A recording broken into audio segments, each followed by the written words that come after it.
And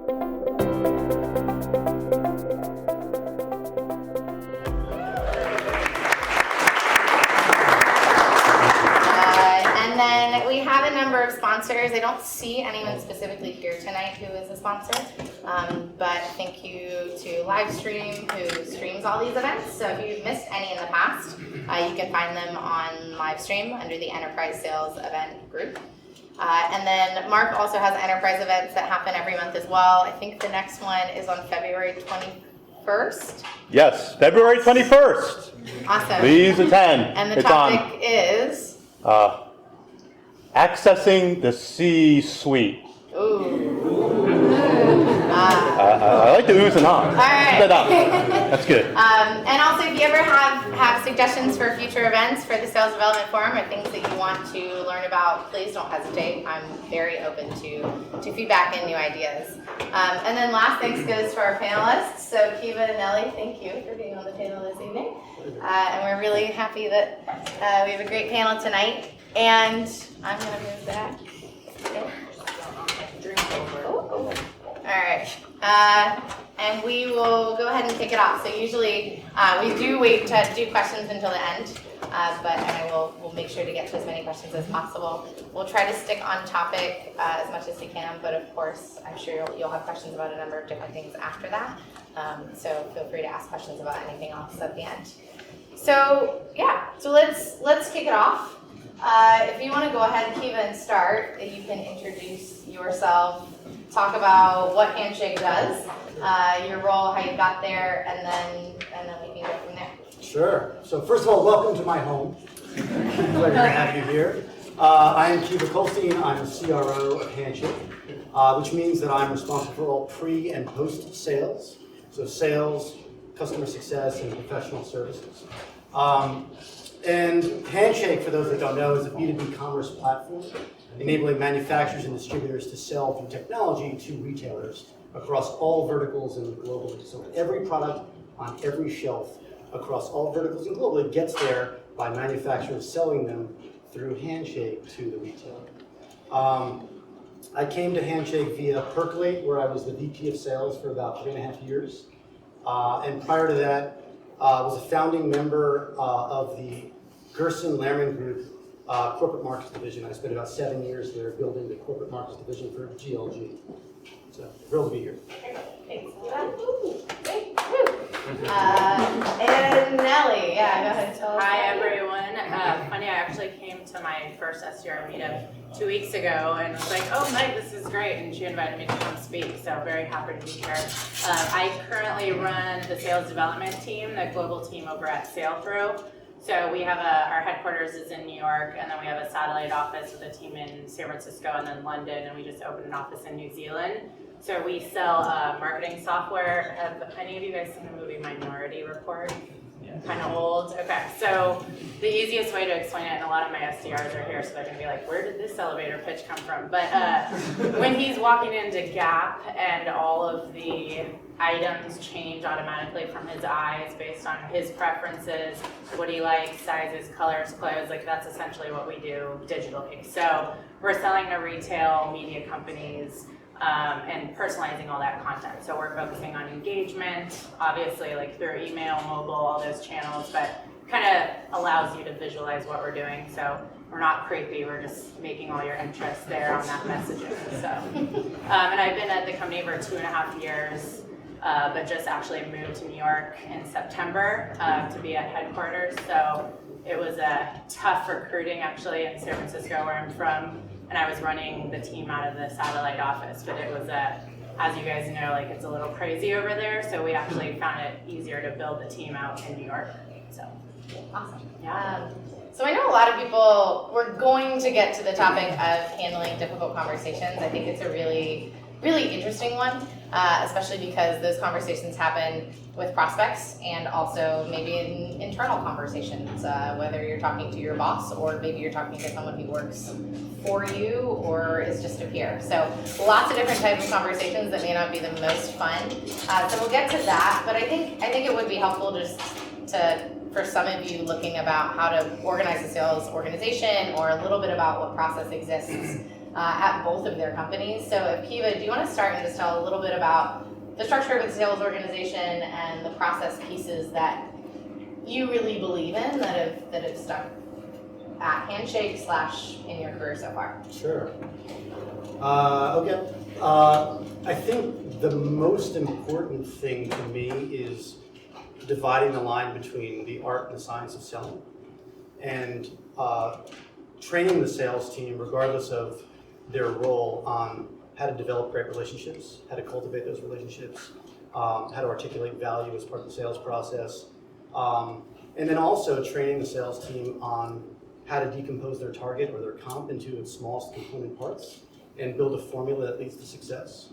And so I think the thing that we've done at Percolate and we do here at Handshake that I think differentiates us from most sales organizations is we care deeply about process, and we hold everybody accountable for understanding how to both build those relationships and adhere to the very specific formula that they've set. So much so that in pipeline reviews, folks are not only responsible for sharing with us what they expect to close, but the velocity of their opportunities as they move down a pipe.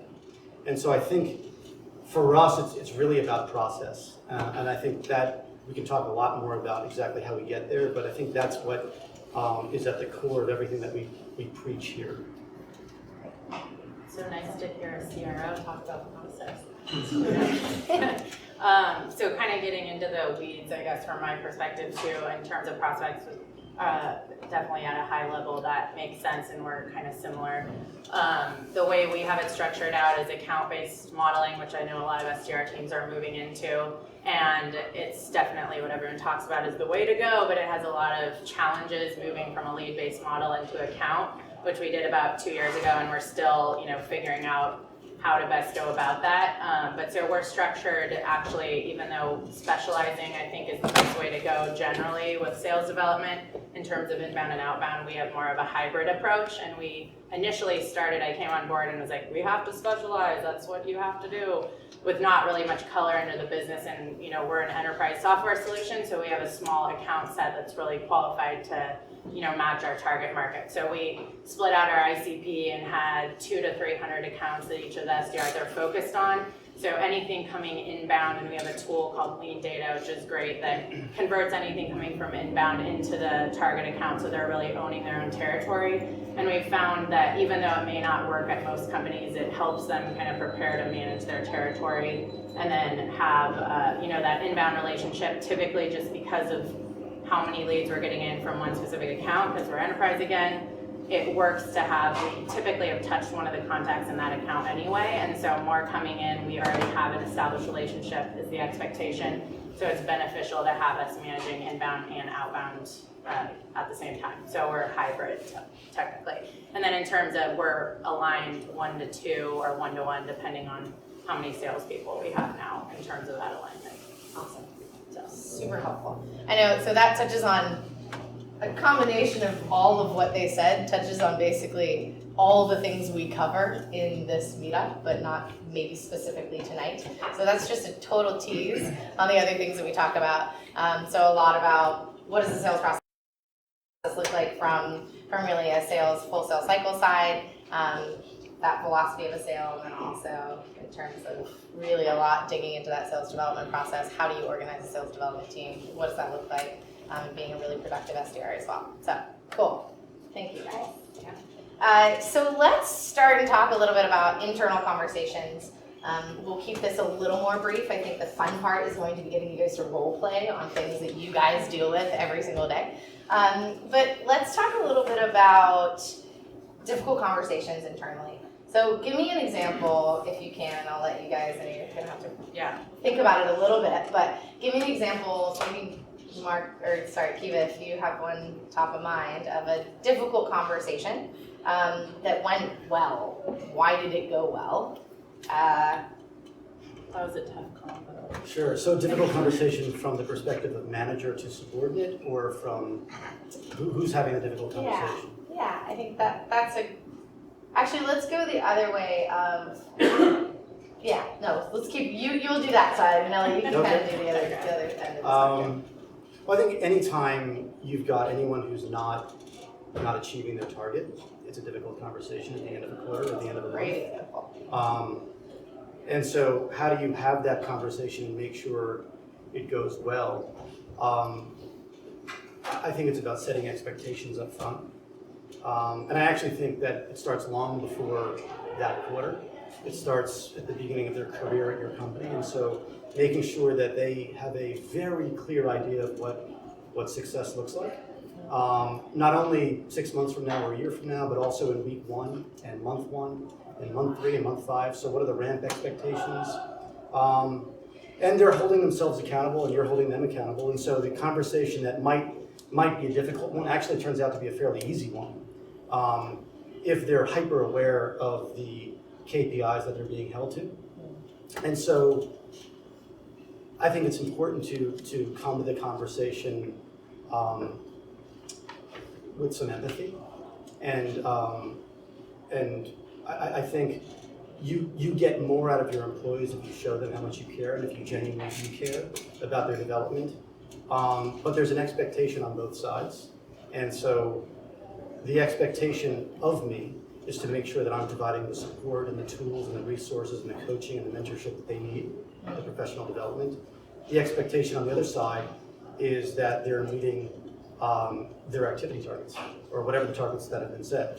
And if they're not, it's a very sort of easy conversation to have around like, look, this is what you're responsible for doing and this is what you did. Where did we go wrong? Which actually goes kind of back to the velocity and adhering to a formula. So paying attention to that formula and helping them understand that veering too far off of that formula forces us to hope that we succeed or hope for the best. And so you want to stick to that formula and have them understand sort of what it means, like agree that that formula is the formula that leads to success.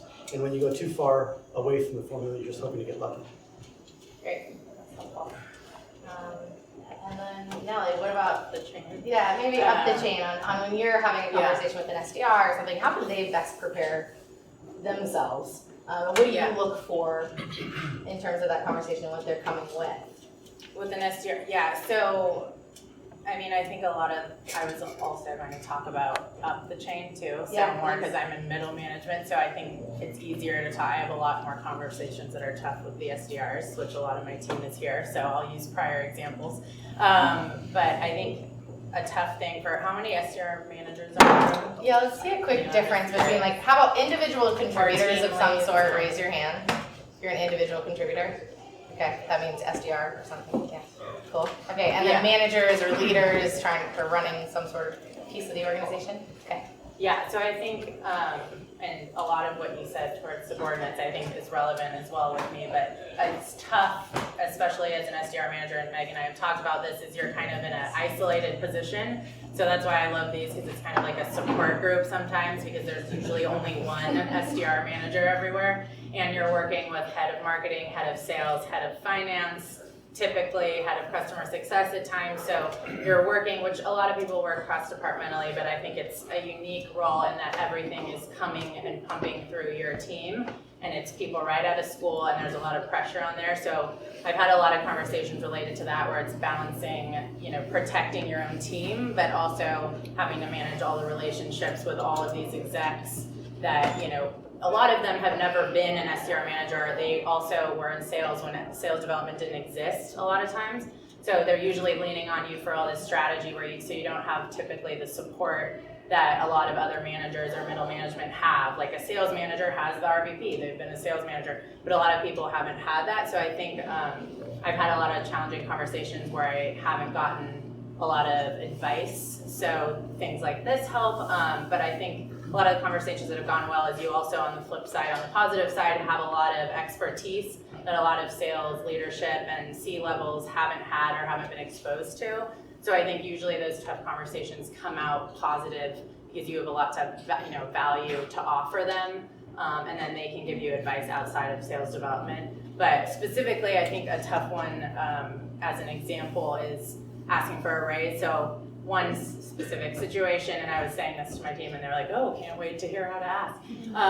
But one thing I did, which I put a lot of thought into it, but I recently moved here, so I was asking for a raise in order to move, and I asked for all these stipulations, and I think it helped in retrospect that it was kind of like, I'm gonna throw it out there, and if it doesn't happen, it doesn't happen. So I didn't have that fear that a lot of women have of asking for the raise, and then I realized like what opened the door. So I wrote a huge proposal. It was like 10 pages long. I quoted everything from an Airbnb stay to every single opportunity, pipeline, close one, everything I'd ever done, and it was like 10 slides, and I had a meeting with my CEO about it. So, and he was like, he told someone else, not me, that it was the most prepared he's ever seen any internal proposal in his life. And I didn't even think of it, but it's Or like, you of just course, exhausted him into or giving that. you- Exactly. Here I am. So I moved.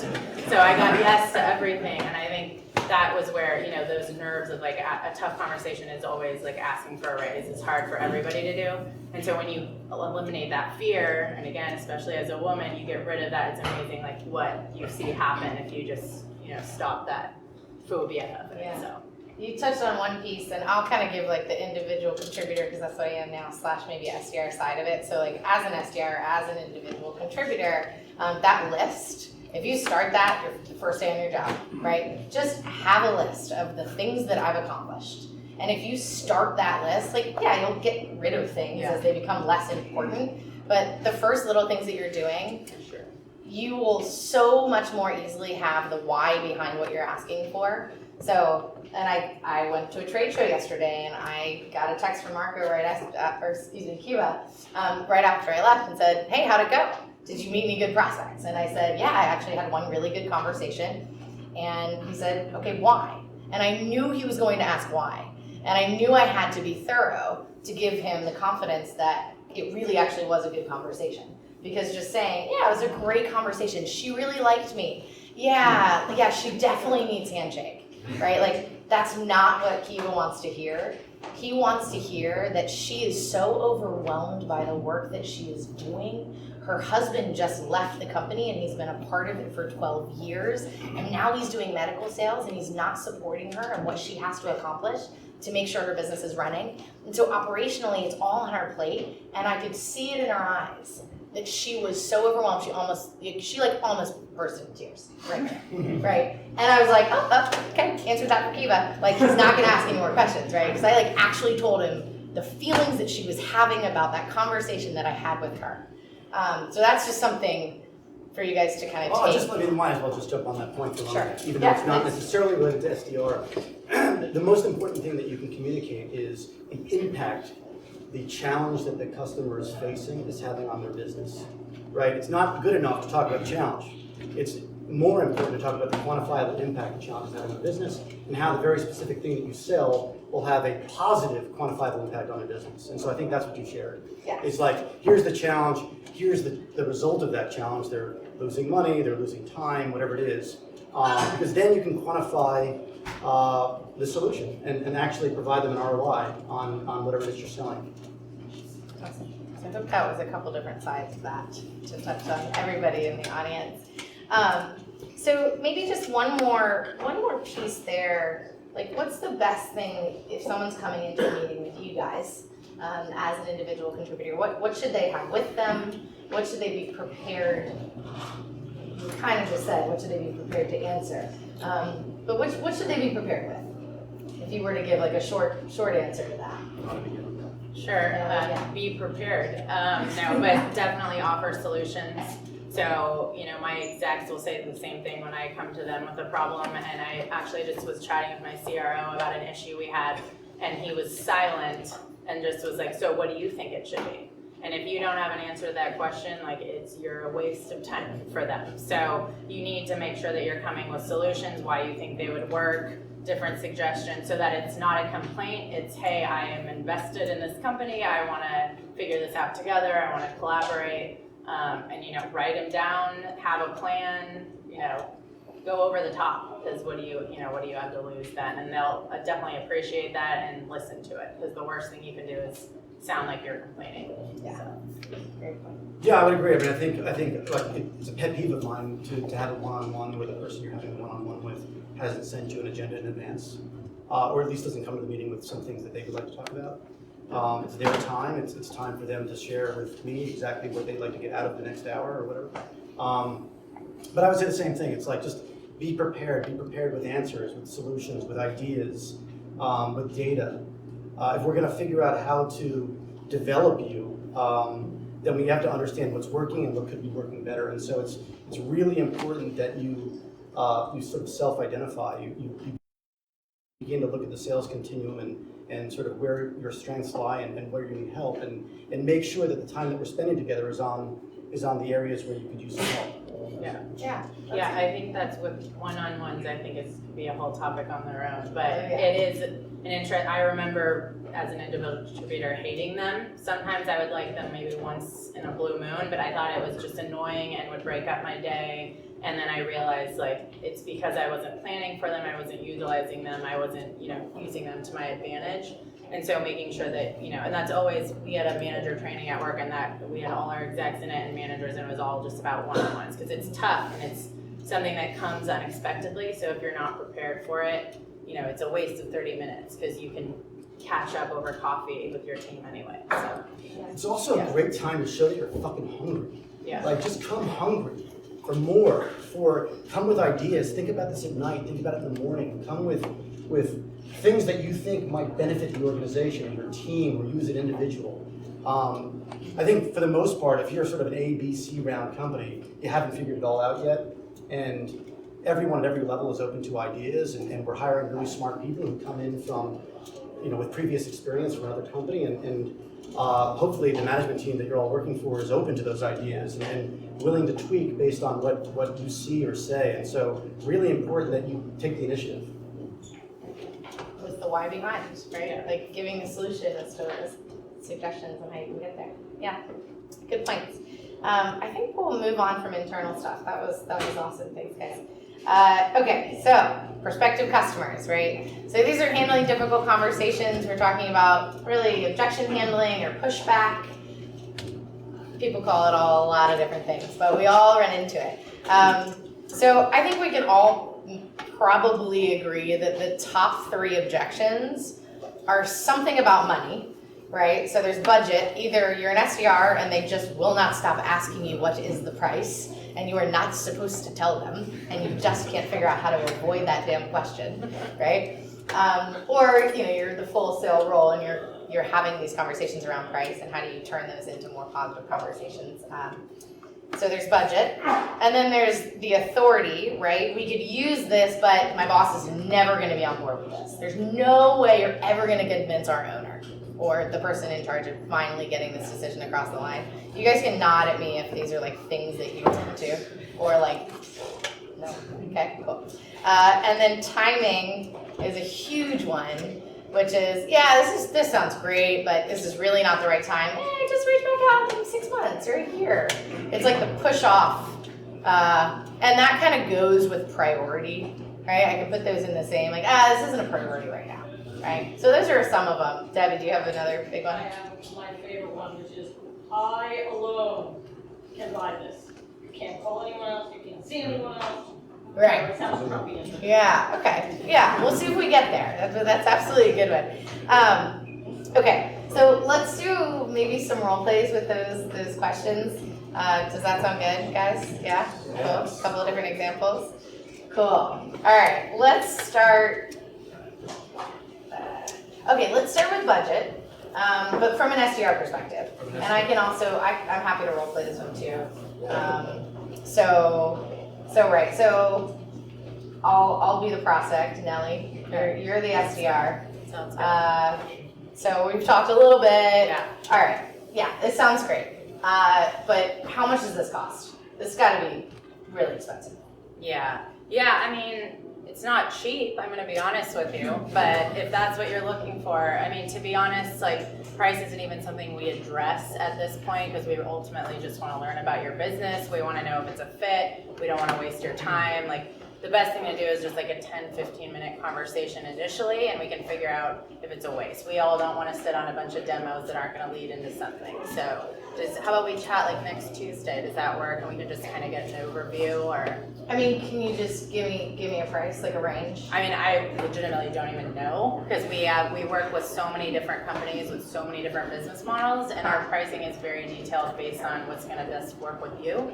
So, I mean, let's honestly just set it up. It'll honestly take 15-20 minutes so we can go there. But if price is an issue, it may not be a fit, to be honest, just because if price is an issue, that's the exact reason, we're going to help you out. So, but again, like those details, I'd love to chat with you about that and get to know what you guys are looking to do. Okay. A lot of times lost the third Yeah. time, right? Like you get the third time, but it's probably, Yeah. so if I were to push back one more time, say, I mean, what, $5,000? What are we Yeah. talking? Yeah, I mean, it's definitely more than that, so. Okay, cool. Nice job. Yeah, I mean, the one thing with budget, this is just a little weird tip, which I was very against at first, but it's been working on the budget thing, is we actually added in on our demo request form, if you're below this amount, and it automatically, Marketo sends an email to them saying like, hey, which I thought was insane to drop price in an initial email, but we have gotten more responses from people saying, no, like I am good enough, from just that disqualifying email. So that it's been actually really helpful, because then it doesn't waste our team's time too for having that filter on there. So I think that's good. I mean, I think it depends. It depends on how well known your brand may be, and whether or not you're looking to disqualify sort of SMB deals, if you will. So that's part of it. And the other is, like, to me, it's all about value over cost. And I can't possibly determine how valuable this thing may be for you until I understand a little bit more about your business. We work with some of the largest companies in the world and some of the fastest growing companies in the world. And each of them, to your point, uses us in lots of different ways. And based on the way that they use us, based on their need, determines to some extent how much they pay. So we've got companies who pay us $2,000 a year. We've got companies that pay us $2 million a year. So my answer to you is somewhere between $2,000 and $2 million is likely how much we'll charge. Oh, great. Well, I guess I have to take a next call. Yeah, well, I think like the goal here is to determine whether or not there is a need, and Handshake isn't for everyone, right? And so it's my job as an SDR to figure out whether it may be right for you. I work with lots of companies in your space, dozens of companies in your space, company this, company that, company this. In fact, I got your name from Bob, who suggested that I might want to reach out to you. And so, look, I'm looking for 15 minutes to share with you exactly what we're doing and how we serve companies that look a lot like yours and people that look a lot like you. And if after 15 minutes it doesn't make sense, then it doesn't make sense for either of us. Awesome. Yeah, please. It just, if they're so curious about price, so off the bat, like I do to a range to just kind of like shut them down and just like keep it moving. But if they're so curious about price, then it falls into time. It might not even be the right time for them. They're just like, how much? It sounds like it's not a type priority, or it may not be even the right time, because if they're so concerned about how much it is, they might not even have a problem, like based on your elevator pitch of what you said that you can solve for them. If it's not a priority, they're only going to know about price. So to me, that would be like a red flag. Be like, you know what? It's range, and me going into it at the next call, the next 15-minute call, I'm just gonna, dock it on my end, like red flag. yeah. Number one question: is this the right time for you? Yeah, but hang on one second. But I think the idea that really all you want to do is close the next step. Like that's the sale for an SDR. Right. And if you can close to that meeting by just sort of making sure that there is some need there, regardless of how much they want to spend. Because if it were free, would you buy it? If no, well then there's no need at all. And so we've got to spend a little bit of time together understanding exactly sort of what you're doing, what you're using, what's working and what's not, to determine whether or not there's even reason for us to have a conversation. Have you even come up with a budget?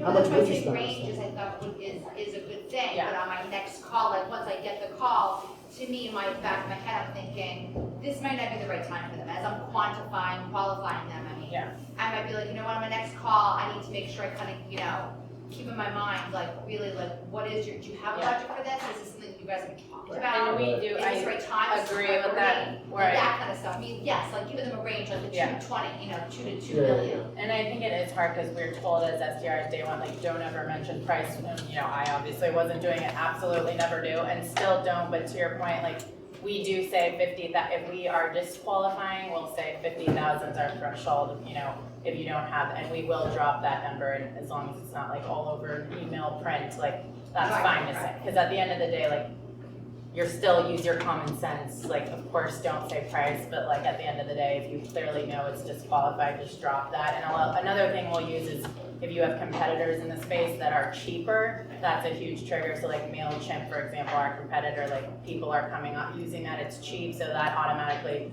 will allow us to say the 50K threshold to eliminate, that budget conversation early on if they're coming from a cheap provider. Right, you guys are also in two different, like, you're selling two different things. Right. That you have a threshold, you may not, you can work with, maybe lesser money if their need isn't so great. Right. But I just, sorry. That's okay. Keeping the range Yeah. is kind of, if you feel empathy for them too, because they just need to know something. And Yeah. they don't want the runaround. Right, but it's like buying a house. I mean, like, I don't know how much a house costs. Right. $1 million, Right. $100,000. I mean, Right. let's talk Well, about and where you want to that live. would lead into probably authority as more of the Yeah. blockers that you're talking to an intern or There's a lot of red someone flags searching. going on. Yeah. So let's kind of bring it back. I broke my rule, and this is why I don't break my rule, because then we get off on a tangent of not taking questions in the middle. But I respect Joel, and I can't remember your name in the back, but Gary, and I'm gonna keep going, but can we circle back to it? Thank you. Okay, I want to just get through the two other big objections that we face, and then I'm happy. I will happily take your question first. Forget. I won't. I'll try not. You'll try not to forget it. Okay, That'll great. be what it doesn't seem like. All right. So let's talk a little bit about authority, right? So sometimes you have the right, quote unquote, right person on the phone. Sometimes you have no idea if you have the right person on the phone. But what about the question of you're talking to, and this is something from a sales development manager perspective, you want to be talking to a mobilizer, or some people call it an influencer. Sometimes it is the decision maker, but as long as they can move and influence people to make a decision, I know that's pretty standard across the board for SDR teams, that they want to be talking to someone that can make someone move.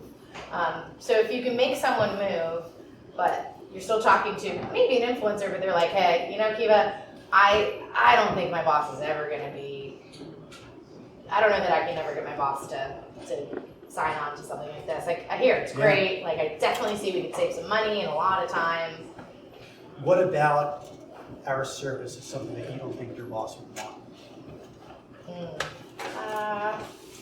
Maybe, like, it's probably kind of painful to actually get your service up and running. I mean, I've implemented software before, and it's like he cannot hear one more software come across his desk that may or may not help. So you think that the pain in deployment and installation will prevent him from wanting to even investigate something like this?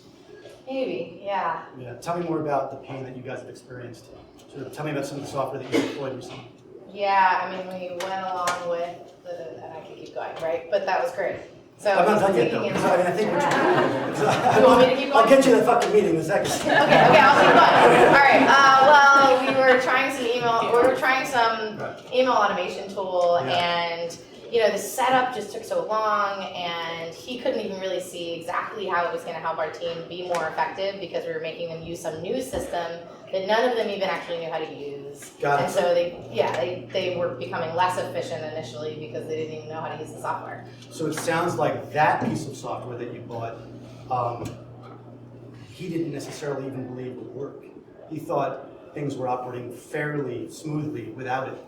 Is that what you're saying? That he didn't believe that the software that you were buying would actually make the team better or more efficient or more effective or whatever?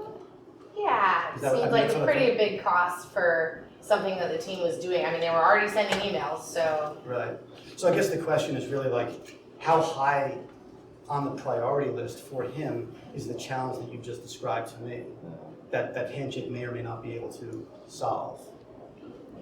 I mean, I think that's where you need to go, is like, does it rise to the level of your boss? If it doesn't, well, then you're right. Like, he doesn't want to talk to us. But if the challenge is big enough and the value to him or her is there, then of course that person needs to get on the phone with you. And I wouldn't sell them on how easy installation may be or the deployment process may be. It may be really fucking hard.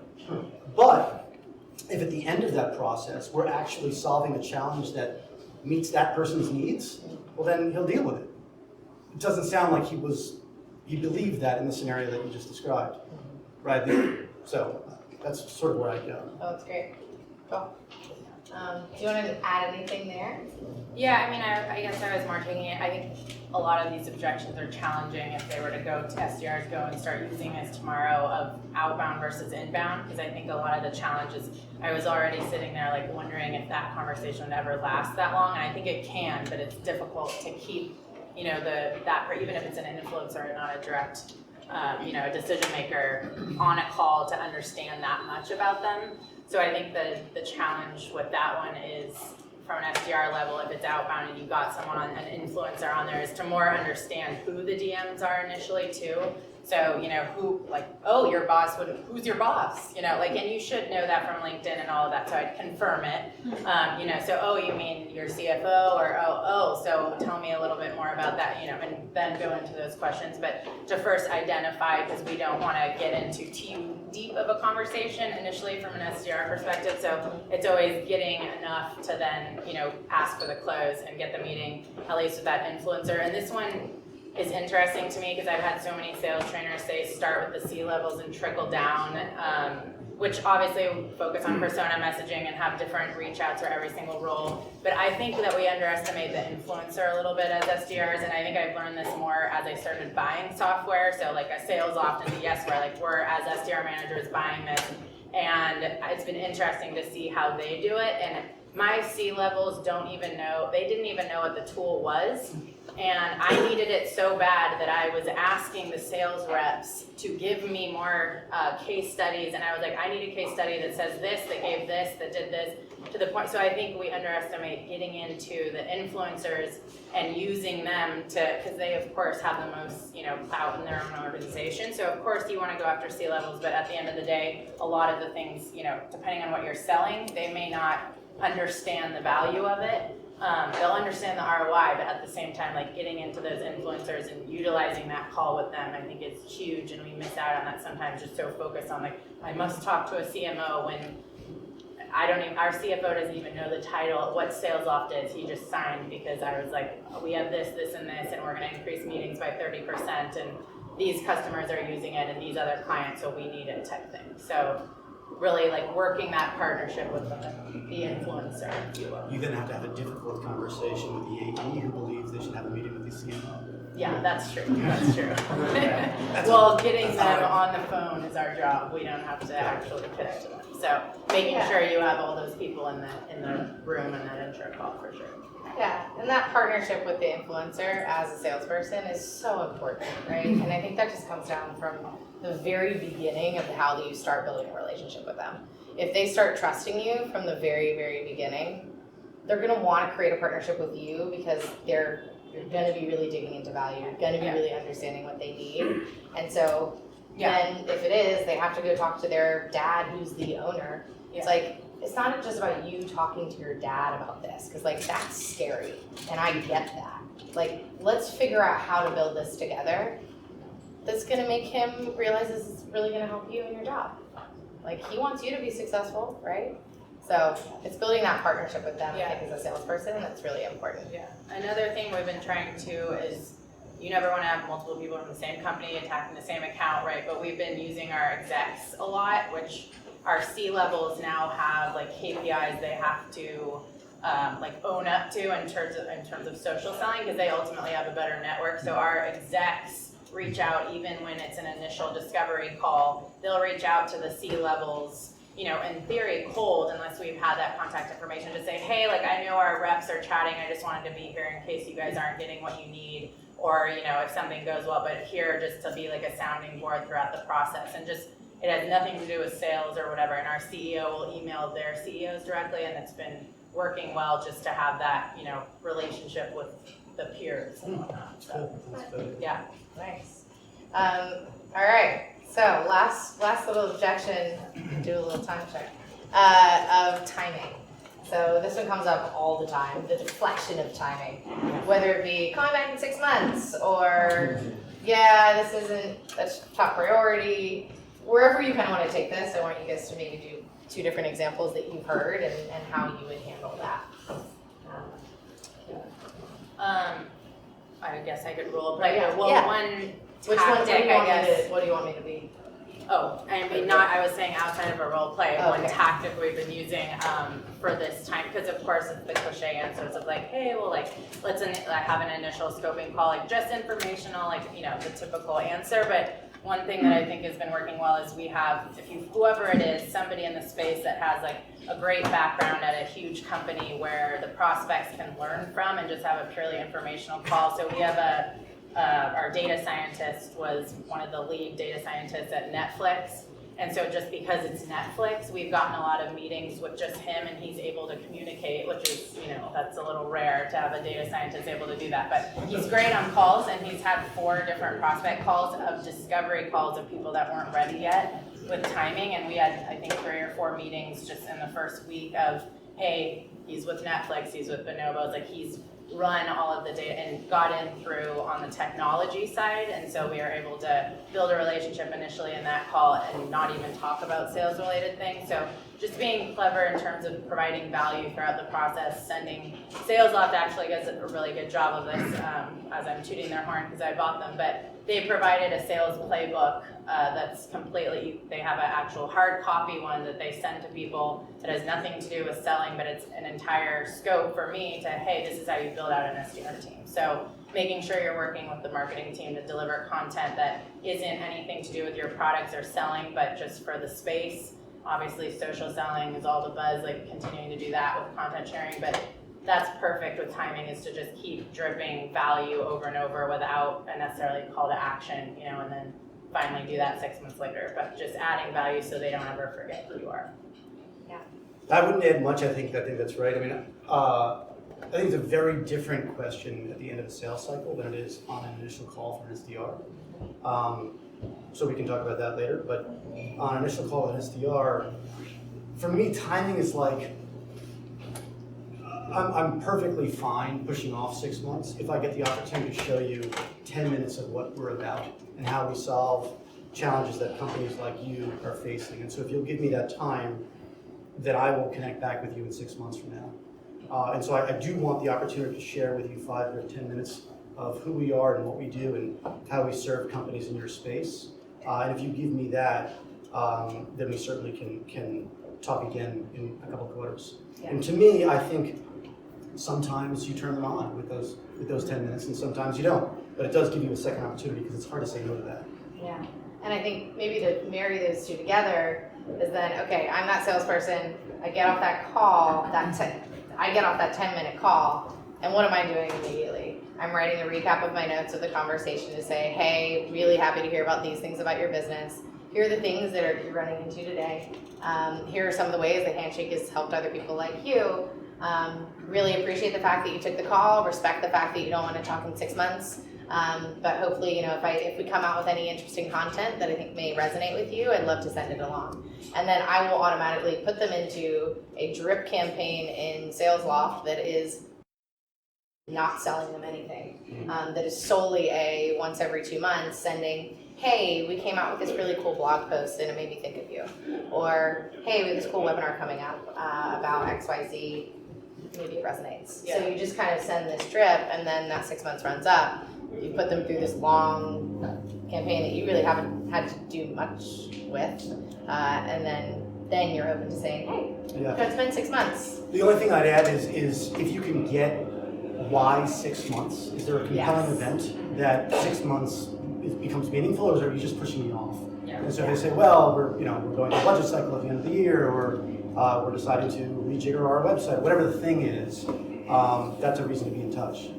Great Yeah. point. Yeah, it's similar to that, the contract buyouts, we've tried a couple campaigns with that too, because timing is very different if it's a contract date versus they're pushing you off. So identifying that first, and then if you know a date when they're moving off a competitor, then having some sort of a buyout campaign, and using the whole marketing team to initiate that too would be helpful. Can I just say, because it's rare that I get to spend a lot of time with SDRs, and so to me, the thing that we've not talked about yet, but I would just preach to you all, is you've got to fucking believe. You've got to believe that the thing that you're selling here is something that they need. None of this means anything if you don't find religion in your product or service.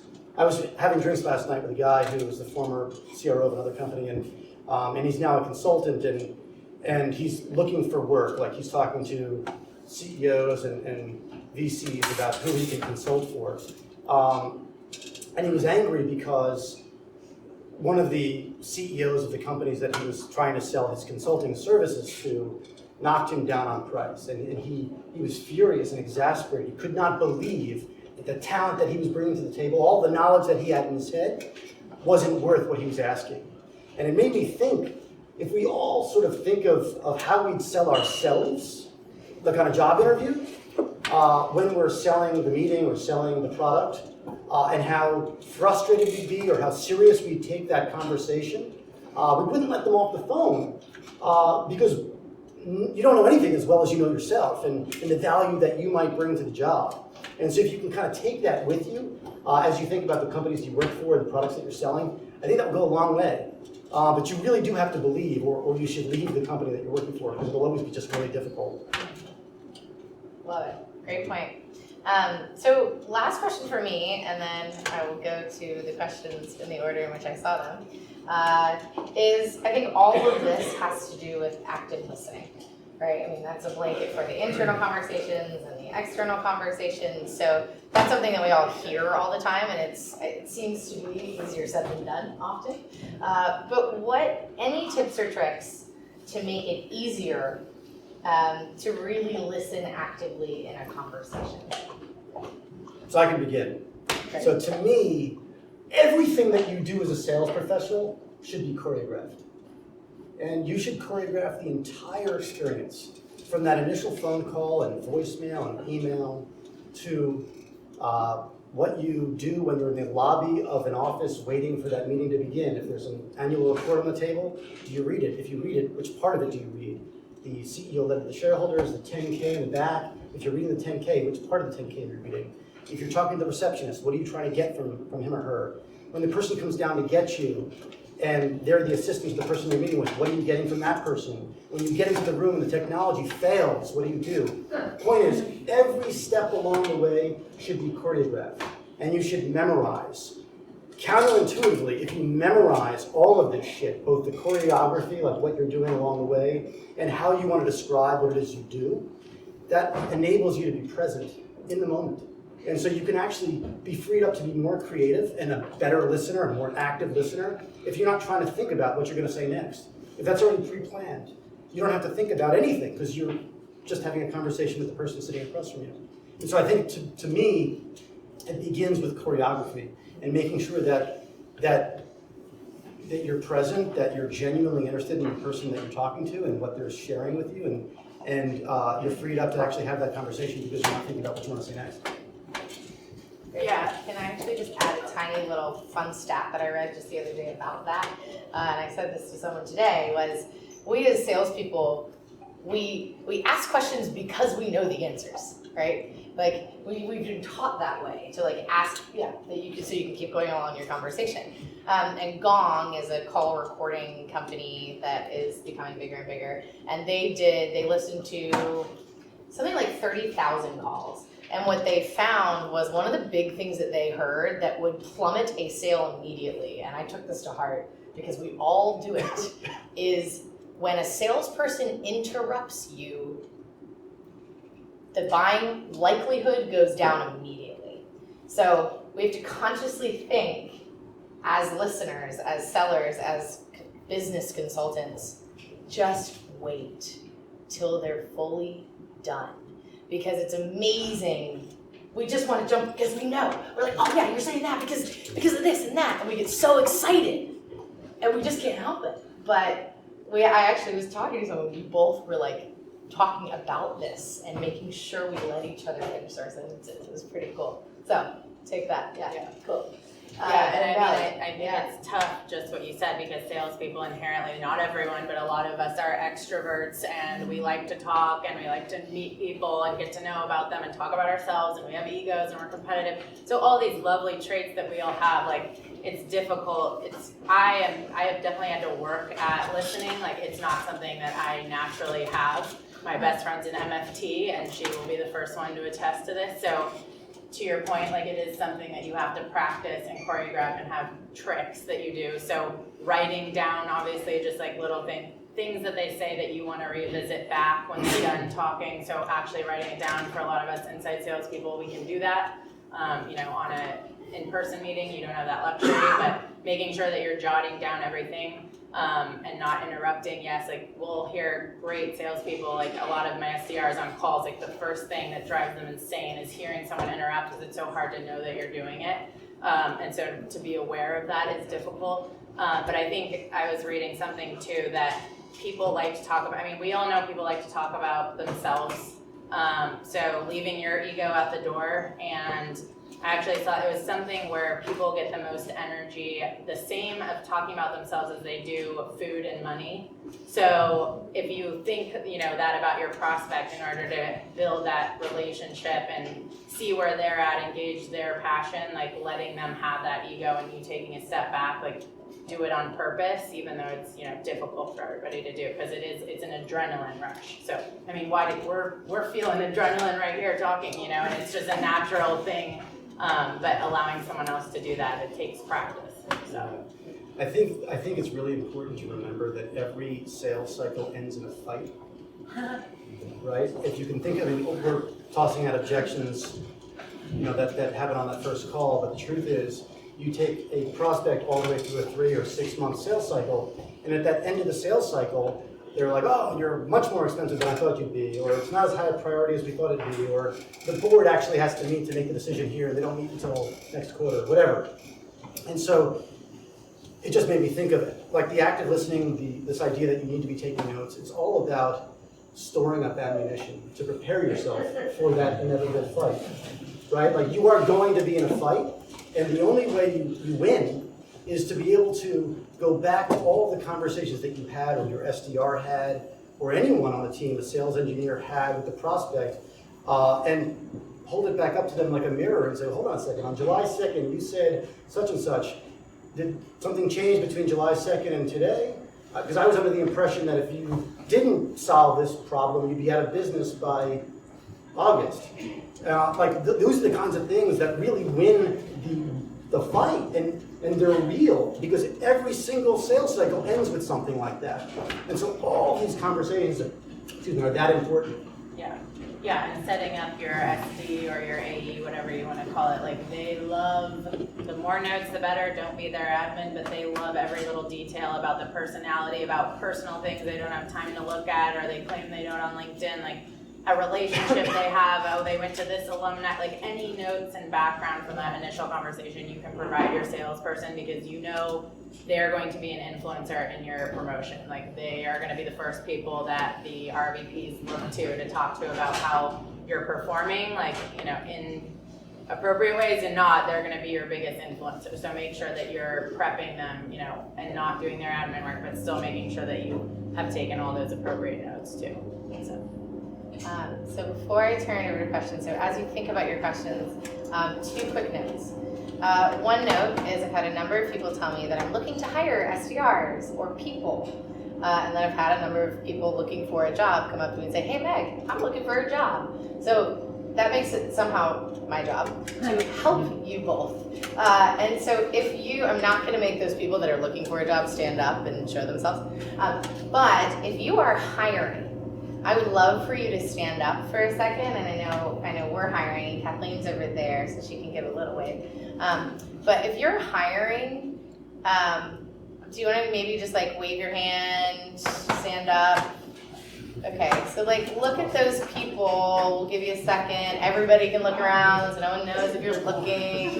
Okay, so like a lot of people are hiring. That's awesome. So we are looking over time to create a platform where we can connect you guys more easily. But so if you are looking for a job and you remember any of those people, please find them after this. Cool. So that was my, oh, and the other thing. So we got pizza, but I couldn't let you guys have it because you had just sat down. I'm sorry. And so we have a stack of pizza over there.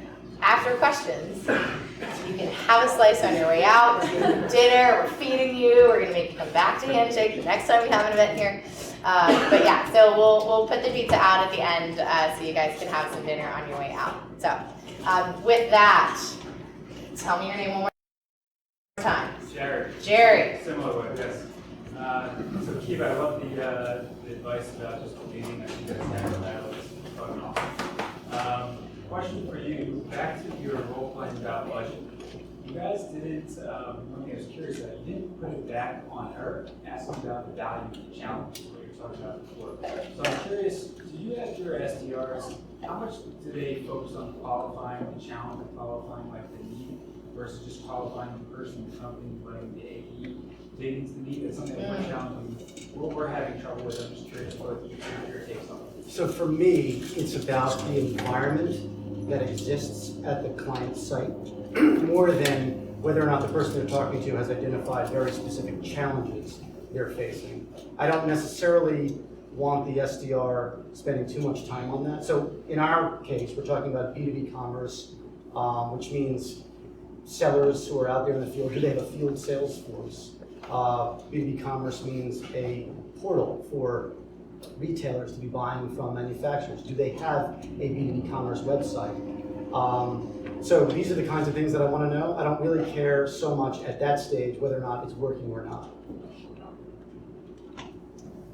Yeah, in terms of qualifying and stuff, so again, outbound and inbound, like not just keep stressing that, but it's very different. So from an inbound perspective, we have qualification questions and then attributes. So we have threshold minimums, like I was mentioning earlier, amount of emails people are sending that we won't even pass anything if it's below. So those initial questions we ask more from an inbound perspective, and then outbound, the assumption is that we've identified the ICP in a target account, that they already are in our space and they're already a fit based on, you know, our different thresholds we have. But of course, there's always exceptions. So like if they've received over 10 million in funding in the last year, things like that, that we'll identify. But I think the best thing for SDR managers is to make sure that they're very objective, because it is difficult for, you know, someone in their first, second job to identify what someone 15 years in the space would just look at something and identify it as, oh, that's a fit or that's not. And we have a lot of challenges with that initially because it is such a complex platform we're selling that so many of our salespeople and our VPs are just like, oh, it's not a fit, and they won't explain why. So I think it's important to make sure that that why is written with each qualifying question from an inbound perspective, and then outbound, you know, making sure that those target accounts are available to your team initially, and that'll get them, you know, used to it. But we use Medic right now. We went from Ant to Medic, which is a little more detailed, and it streamlines into the sales process entirely.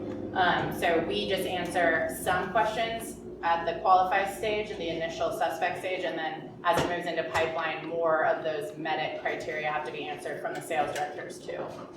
And I can give a perspective from the company I was working at, Greenhouse, because it's, again, a different perspective from both. And we were using Anim, which is pretty typical today for SDR organizations.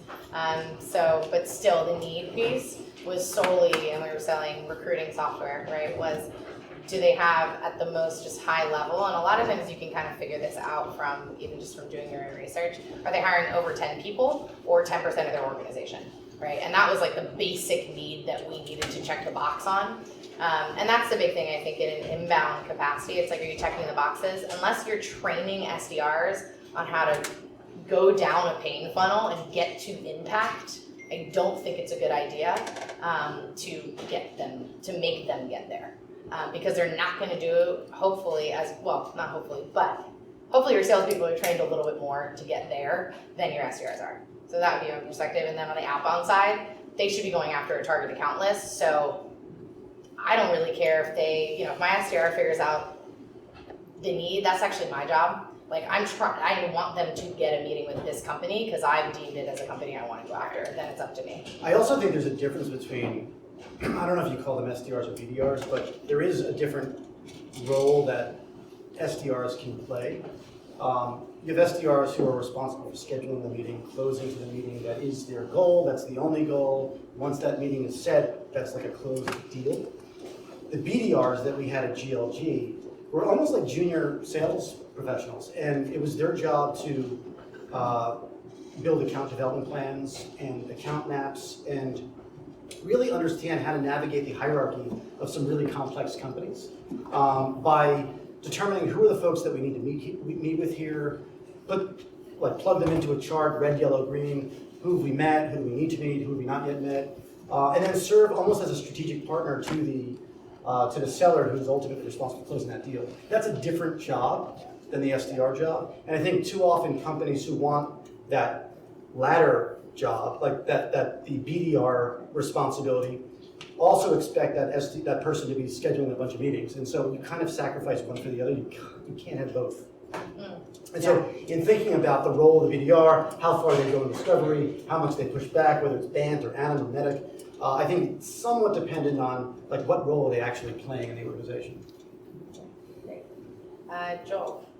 Yeah, so I want to address the question you had about pricing earlier, and at the same time, I'll just use it as a segue into a shout to Mike. So I'm getting the feeling that many of the companies here have actual levels, SDR, BDR, AEs, but there are a couple of us from companies where, say, a guy like me who's titled as enterprise account executive is also the SDR, the BDR, the marketing guy, the guy that gets the coffee. I'm basically the only employee of the founder and his wife.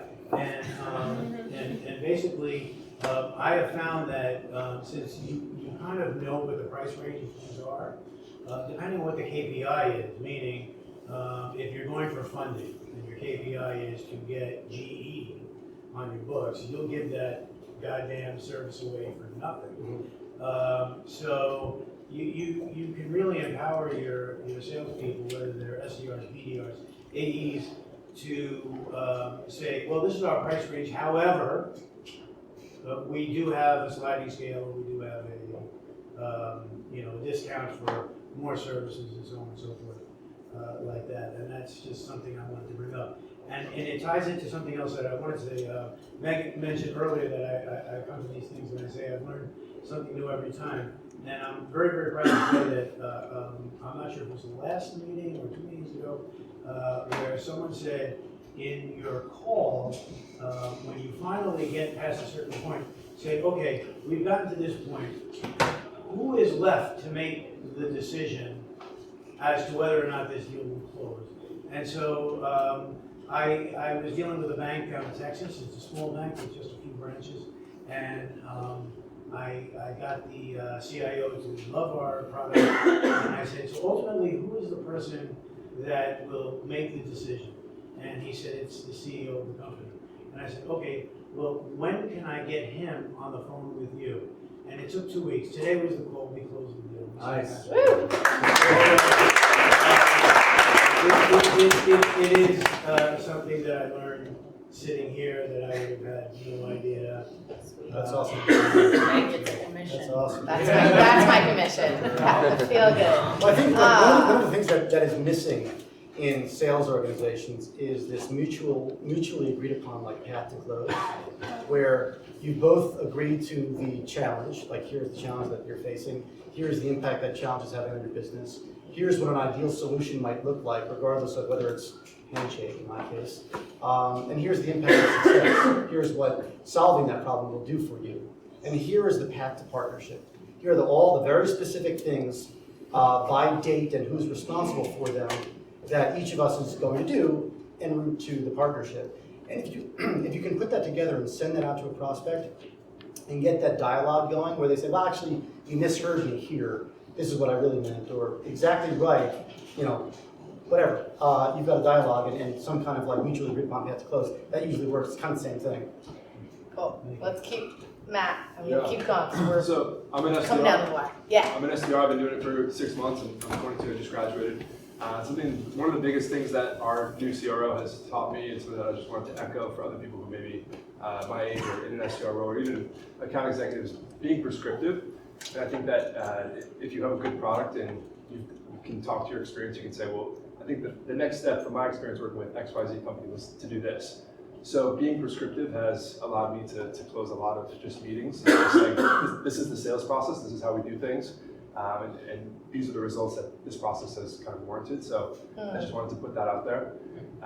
Just being prescriptive, I think, leads to a lot of successful conversations. Saying, and I think that's one of the last objection. Well, there's a ton, but one that we didn't discuss is complacency of prospects, and especially from our perspective, it's a very enterprise complex solution. A lot of people just aren't ready, and so if it's not timing authority or the out of the box objections, to your point, it's teaching people to think differently, and that's very difficult from an SDR perspective when you're new in the space. So I mean, if you've already been able to do some of that, kudos to you, because a lot of salespeople can't even do that yet. But that's, the challenge is taking somebody that's not mature enough on a scale of what your product does, and you're an innovator in the space, and to teach them, how to think differently initially, even if they're not ready, is that's a huge objection that, is tough to overcome, because it's not out of the box of just don't talk about money. It's actually teaching somebody something. So yeah, that's great. And I think that's just the last piece there. The fact that as an SDR, you understand the sales cycle. So I'll leave it at that. But if you're an SDR and you have no idea what happens after it leaves you, go ask your CRO. Yeah, Mark, you were looking better than I was. Question? So start here, 1, 2, 3, and then we're done with questions. Hey, my name is Fatima, I'm an SDR at SailPro. My question is, after you do all that objection handling over a phone call or an email, and you finally get them agreed to meet you at a certain time, and you schedule this call with your SD present, and you did everything you could, and if they do not show up in that meeting, is it because you did a bad job of explaining, or you were not good enough, they were not excited enough to really hear more about what your company does or how you can solve their problem? Or is there a different approach to really get that person interested and come back? I'd say it's the first. And I'm being sort of serious. It's look, it's your job. That's your job. And so the way a company works is everyone stays in their swim lane and it becomes an assembly line. And if everyone just focuses on doing their job really well, the company will succeed. If folks begin to not do their job well or decide that they want to bleed into other jobs, the company will fail. I really believe that. And so I think you've got to decide, what do I need to do to ensure that this meeting is going to happen? Maybe it's sending a confirmation email and putting it on their calendar, sending them an invite, giving them a call, letting them know that before that meeting takes place, in order to make sure it's a good meeting, you'd love to have a 5 to 7 minute pre-call to ensure that that meeting is going to be an impactful one for them. But yeah, to me, if I'm an AE, and just think about yourself, if you were going for a job interview and you decided that you were going to meet this interviewer at 2 p.m. at a coffee shop, and you showed up, but he didn't, you'd be pissed, right? And I'd expect that the AE would be pissed. I think he said a couple really good points. Always put an agenda in the calendar invite so they have an idea of what they're expecting. And that could be a standard format. We have it specifically here, each AE. We have it in a Google Doc, and it's each AE is what they want on the agenda. So it's the AE's fault, and I'm responsible for the agenda. And then I think the other thing that we do a good job of here is that call before the call, which I know a lot of people are like, oh, should we call them before the call because then they can back out? But let's be honest, if they're going to back out, they're going to back out prior to you calling them. It is already a priority. So just having a quick call to say, hey, wanted to make sure we're on for 2 p.m. today. We're really looking forward to hopping on the phone call and learning more about your business. So again, that's just that second confirmation, because if they're not picking up for you're starting to also have a better idea, and then record your calls that don't show up. Record your calls and then listen to the ones that don't show up and see with Nellie and see if there's any commonalities. What is on my team, this never happens. Just so you It does not normally happen. It does not, but sometimes if you are prospecting meeting and you really have to fight for it, it's a rare case, but I was just curious. Yeah, and I think part of it, somehow, and we'd have to think of creative ways to do this, but make guilt, put guilt into it somehow. Even with, I am so guilty because Open Table sends me those things of like, you ruined the restaurant's night because you didn't show up. Like I got one today and I felt legitimately guilty to where I was gonna write back something, which is a computer sending it to me. But I think that when I take a lot of demos, like I had one this afternoon that I just bailed on, but I didn't feel any guilt because he hadn't built that relationship with me. I didn't even remember who he was. He didn't connect with me on LinkedIn, give a pre-read if I thought you'd find this interesting. Again, like build that relationship before that initial call. So it is a little tricky with that first meeting, especially with SDRs. It sometimes can prevent them from getting that meeting credit if they answer questions before. So that one's a little, dicey, but I would definitely provide some value in advance so that they promote that guilt and that, to where they feel they need to come. Yes. So very quickly, on your teams, what metric or KPI do you value most and you think is most likely to lead to success? Who's that question directed to?